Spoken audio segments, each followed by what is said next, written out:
So I'm so happy that we've got Lucy McClean joining us this week. I'm a huge fan. She's an incredible role model and she's a passionate advocate for the minerals industry with over 20 years experience. She currently holds the position of director for New South Wales, Victoria and Tasmania at AMEC. And it's going to be fantastic to hear from her about, yes, getting it right from the beginning with land access. So thank you so much, Lucy, for joining us. It's amazing having you. Thank you so much, Jess. Look, it's such a delight to be here. Welcome, everybody. It's great to be with you, and what a great start to the day. Thank you so much, Cam, for kicking us off. Look, before I begin, I'd really like to acknowledge the traditional lands which we're coming from today. Of course, we're right around Australia, but I'm here on the beautiful Guringa country on the northern beaches of Sydney, and I certainly offer my respects to the elders past, present and emerging, as well as any Aboriginal or Torres Strait Islander people joining us for the webinar today. So really, I wanted to take some time out of your day to discuss land access and community consultation and the importance of getting it right from the beginning. Because look, in many jurisdictions around Australia, land access and community consultation is a showstopper. So, so important to get that right before we can do the exciting stuff that you see there in the picture of drilling on an exploration program. So today I just wanted to cover, first of all, what is exploration. I'm pretty sure we all know what it is, but it's surprising how often it's confused in the community. Why it's important, the principles of land access, go through the requirements around Australia. We'll do a quick circuit around the country. And then I wanted to discuss with you the issue of social value and leaving a legacy.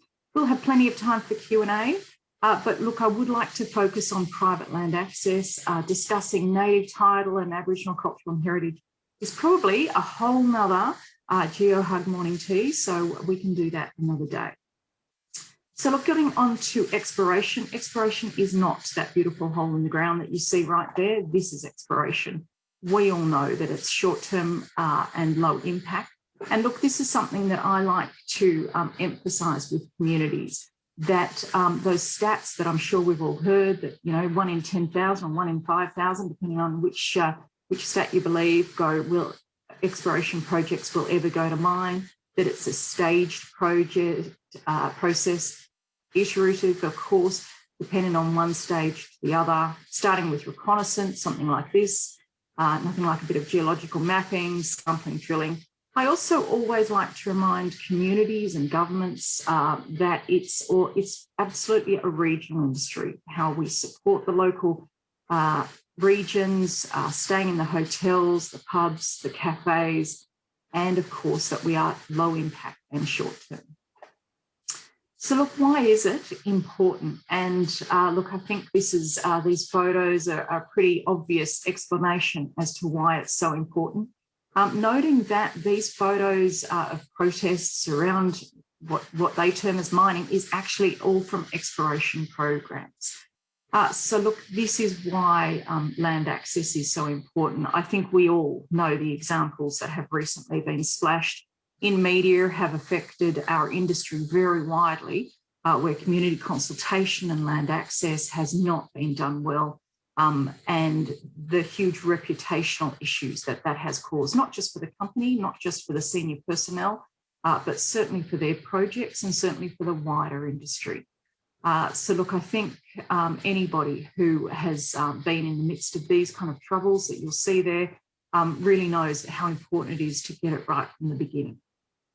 This all comes to the concept of social licence to operate, that we all know that we can have every permit from government, have paid the government gazillions of dollars for the right to explore, but unless we have the social licence, which many would agree is just as important as those government licences, we will not be able to step foot on the ground. So look, as I said, it's really so critical to get it right from the beginning. Look, this slide reminds me of a similar presentation I gave, dare I say, 20 odd years ago, when I was first employed in the industry at an unlisted exploration company based in New South Wales. And the managing director there had the foresight to know that having somebody in charge of land access, environment and tenure and all that stuff that geologists don't like to do, was so critical, and it's so important to get those relationships right from the beginning. So I'm not sure whether you can see there, but look, I do wish we could all be sitting down together and share some scones, or even I could share a great scone recipe that I got from a landholder in Queensland. But look, if you take nothing else away from this presentation, I'd really love you to remember that it's so important to engage early and often, and always engage with respect, courtesy, and honesty. Just remembering those principles always stands us in good stead. So when we think about land access, it's really part of a wider discussion about community consultation. And look there, you'll see that not only, and again, depending on the jurisdiction, and we'll go through that in a second, but not only should we be consulting with the direct landholders impacted by our operations, but also the broader community or communities, and the local councils, the local governments, as well as your local MP or Member of Parliament. So as your Expiration program progresses, certainly you should get involved in all those aspects, doing a presentation for the local Rotary, attending and supporting maybe some of the local sporting groups, as well as briefing your MP.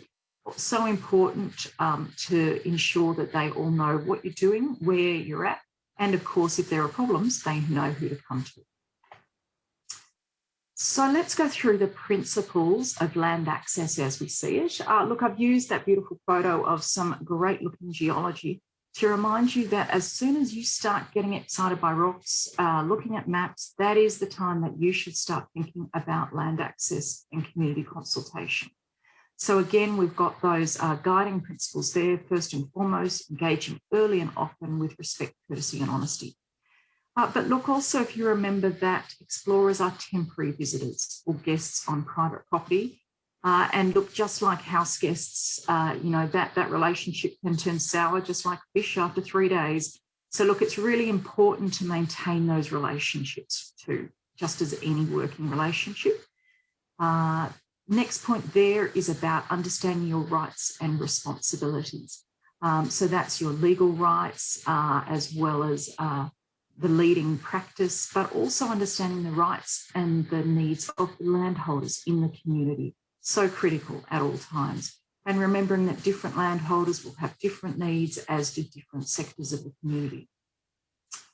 The other important thing is to do your research and ensure that you use the tools available in your jurisdiction. I've got some great web links coming up that are available, and there's certainly plenty of information out there.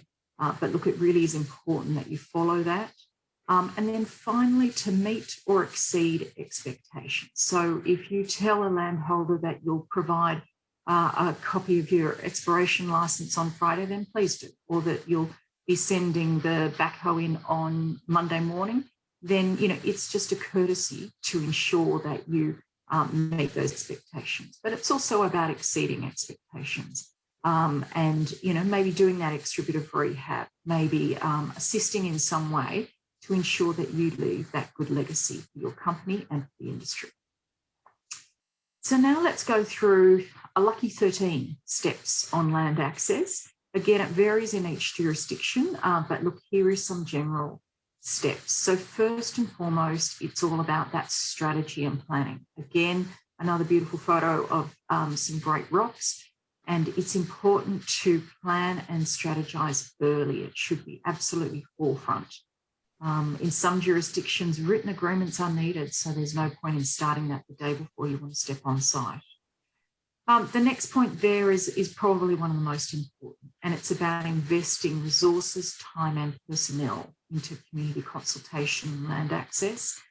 I think some of those previous photos where land access community consultation has gone wrong really shows us that you can't put a price on this, on good communication. And it really is important to choose the right people to ensure that there's good oversight from the most senior executive in the team, that there is time permitted for the process, and that they have the right resources to support them. Next point there is know your legal requirements. Again, I've got some good links coming up, but really it is important to understand that every jurisdiction is different.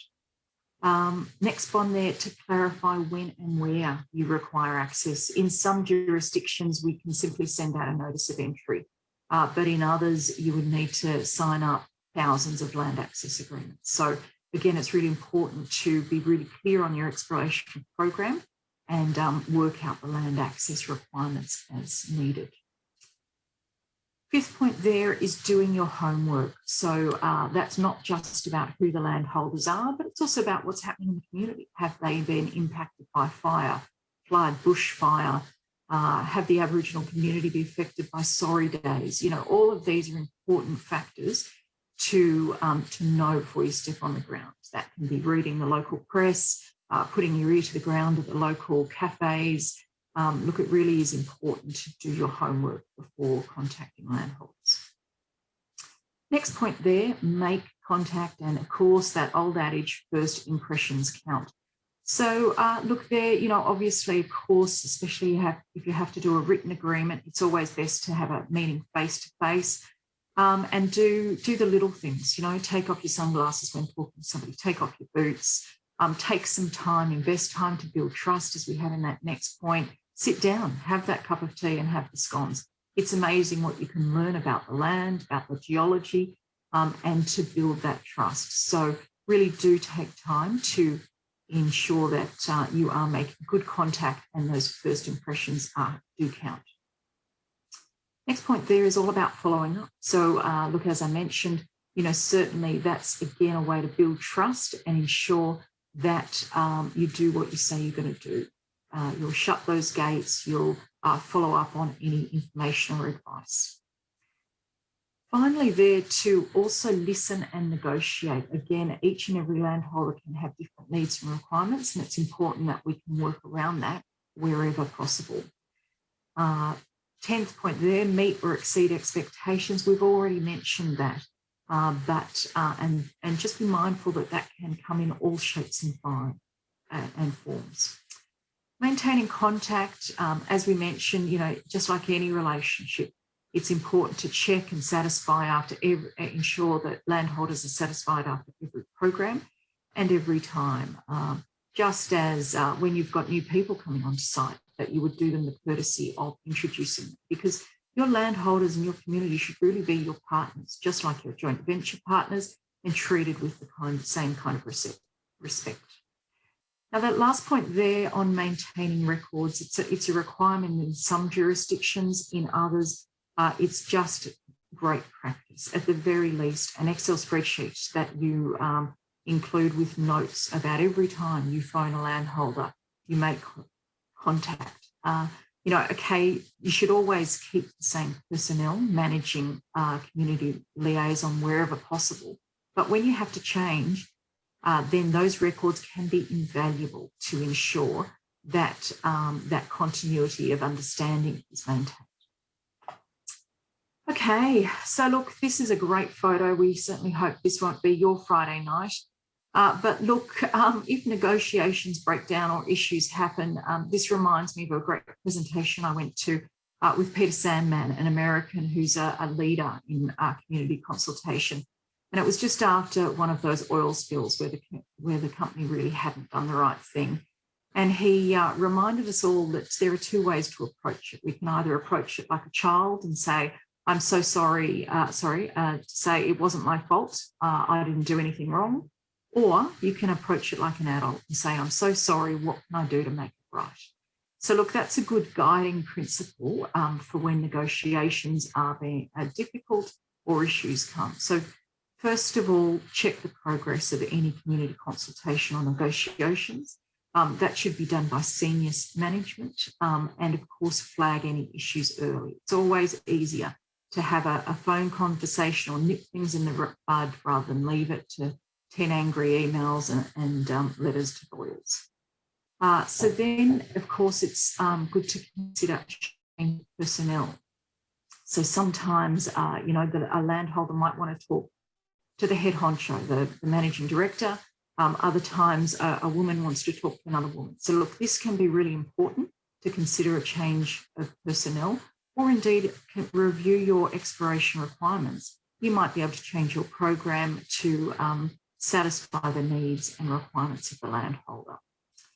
And also, of course, please seek help if ever you need it, and of course do it early. That might be legal help, specialist community negotiators, but please, always a good idea to seek help early. So let's do a quick whip around Australia, starting with my home state of New South Wales, and in fact, all the other New South Wales people, I think it was 134 cases, 58 contagious in the community, and Gladys is wearing red today, just to cover off that important information. But regarding land access, now I've got your attention. It's all about written agreements. So look, that's easily not understood by people coming from other states, but look, the legislation has changed and written agreements are required before geological mapping, let alone any other kind of exploration or indeed access to Crown land. There's also the term in New South Wales of compensable loss, clearly defined in the legislation. But remember that compensation does not always need to be about money. It can be using the backhoe you've got on site to dig a new dam, of course, with appropriate approvals, and certainly other mechanisms.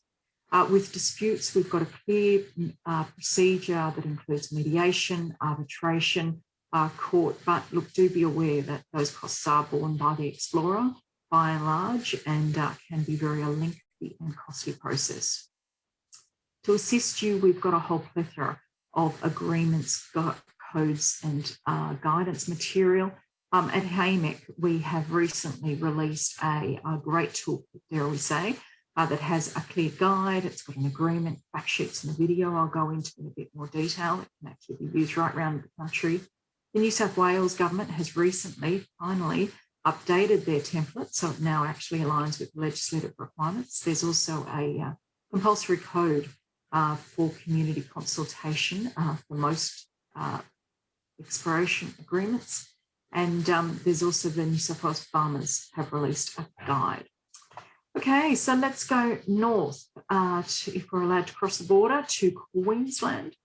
So there we've got low impact activities do require a simple notice of entry, as it's called, but advanced activities do require some sort of agreement, conduct and compensation agreement or a deferral or opt-in. Look, there again are dispute resolution options, and again, the government has a great selection of guidance and templates and forms that are there on the websites, links there. So over to the beautiful Northern Territory. So there we have notice, again, a simple notice of entry within 14 days, but this time note it's 14 days of your tenure application. Then there's further notification prior to non-intrusive activity. And of course, there's also the need to notify Crown land managers. So, however, again, a full agreement is required prior to surface disturbing activities. We've got dispute mechanisms there with land access panel and the civil court, as well as some resources, including a voluntary code, forms, and other documentation there on the Northern Territory government website. Okay, over to the great state of WA. Locked up right now for most of us, but if you can get in, then it's a very simple process for many. So it's simply a form within 14 days of the title application, and again, 14-day notification before GeoHug survey or ground disturbing activities. So compensation is required, and look, agreements are being made, especially now in that new area of the wheat belt. And in fact, AMEC is going to produce some support material for that region.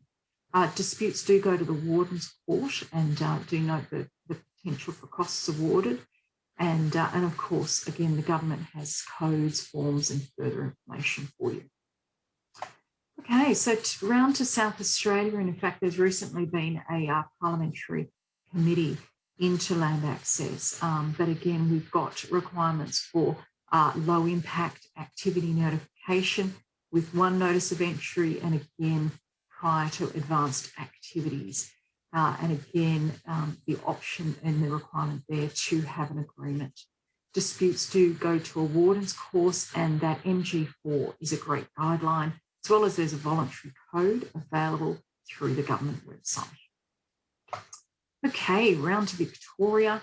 And here, interestingly, it's either written or informed verbal consent for access.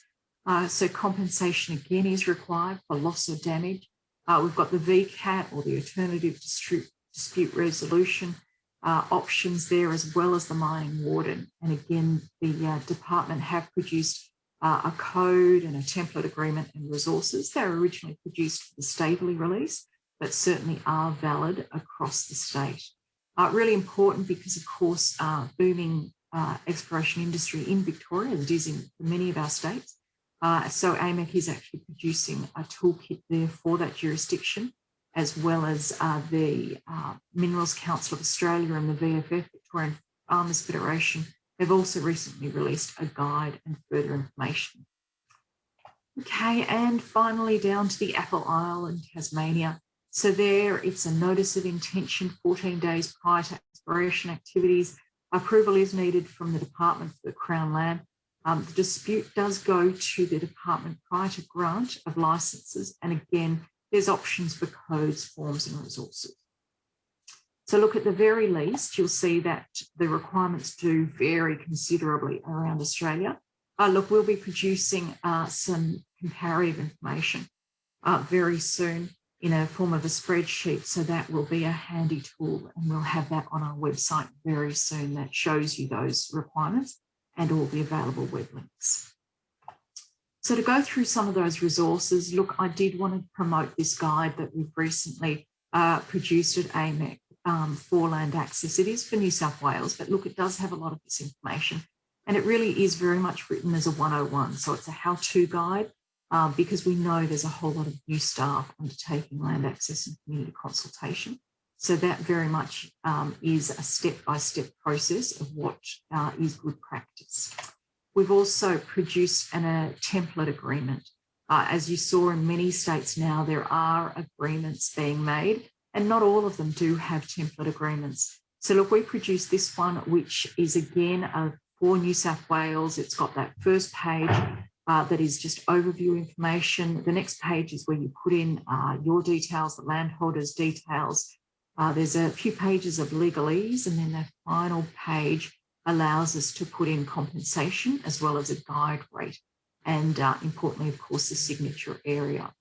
So look, that is just a simplified document that is written really clearly. It is for New South Wales. We know members have used it in other jurisdictions, and of course, please make sure that it does align with the requirements in your jurisdiction. We've also produced a whole series of fact sheets, and we are rolling these out, as I mentioned, some of those other key jurisdictions. This is one of them that is a great one to hand to landholders who don't understand what land access is or exploration is. Explains that it's not, they're not going to have an open pit in the back paddock next week, and the process there. We've got another fact sheet on the exploration methods, so that it shows them with great photos on what drilling is, what soil sampling is, what geophys is, as well as one on compensation with guide rates from member feedback, and a final one that explains the legislation. So look, they can be really helpful tools just to provide some further information for community members who might not know as much about exploration. And finally, we've got a video that is available and all on the website, but that again, because, you know, a picture tells 1,000 words, and in 3 minutes we show what drilling is, what soil sampling is, and that can be easier for many than reading a 5-page document. Okay, so look back to that guiding principle of engaging early and often, and those key considerations that we really are guests to keep landholders updated and provide gifts and certainly thanks, and that reminder to think about what you can do to meet expectations, or in fact exceed expectations. So as guests, you know, some landholders will, you know, give you the keys to the back paddock and not want to see you again. But others, such as those in the photo there, came to that site every day to see what was happening with the drill program, Some landholders would love to be on your ASX announcements lists.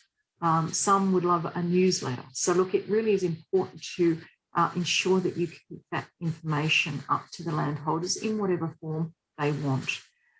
Also, you know, as I mentioned before, it's important to show that respect to landholders as your partners. Ensure that if your managing director or some key investors want to come to site, to introduce them to the landholders, because they are absolutely your partners. Regarding gifts and mementos, this is important where, again, we can go above and beyond expectations. So certainly back, 20 odd years ago, we had a policy of giving a tree seedling for every drill hole, above and beyond any compensation. But others I know do Christmas cakes at Christmas time, or dare I say, dress up as elves and provide slabs of beer. It of course needs to be appropriate to the landholders, but look, these are some of the things that we can do to be good corporate citizens and good guests on that private land. So the final thought here is on really consideration of your social values. So that is the legacy that we leave behind. Many of us have gone behind explorers 20 years ago who left the mess, left drill collars, left their sample bags. So look, it's really important for your company to ensure that you leave a great legacy, not only for your future projects, but also in consideration of the wider industry. Look, this is a great example of an amazing legacy. Certainly this drill program that was happening in one of the biggest droughts in the eastern states, they of course didn't strike gold, but they certainly struck water. And you can see the great smile on the landhold there. And, that was a game changer to leave that landholder with a new water bore. And that's the kind of social value and legacy that is so important. So look, there's my details there on the last slide. Look, thanks so much. It's been great to talk about this morning. Happy to take questions. And look, a simple reminder that your social license, your relationship with your landholders really is worth its weight in gold. Thanks so much.